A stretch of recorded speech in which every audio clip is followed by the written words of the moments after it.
حضرات محترم، اس روئے زمین پر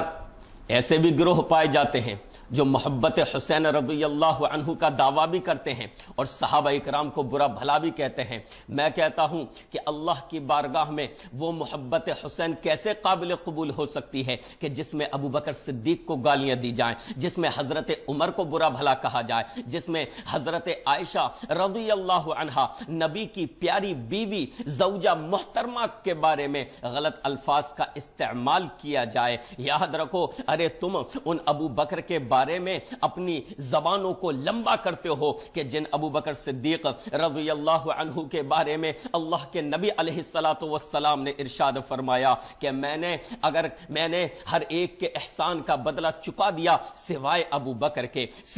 بکر کے۔ ارے تم ان عمر کو برا بھلا کہتے ہو کہ جن کے بارے میں عبداللہ ابن مسعود رضی اللہ عنہ صحابی رسول گواہی دیتے ہیں، ما زلنا اعزتا منذ اسلم عمر، رواہ البخاری، کہ جب سے عمر رضی اللہ عنہ نے اسلام قبول کیا تب سے ہم عزت میں رہے۔ تم ان حضرت عائشہ کے بارے میں اپنی گندی زبانوں کو دراز کرتے ہو کہ جن کی پاکیزگی اور طہارت اللہ نے عرش سے قرآن مجید میں نازل فرمائی۔ ان کے بارے میں یاد رکھو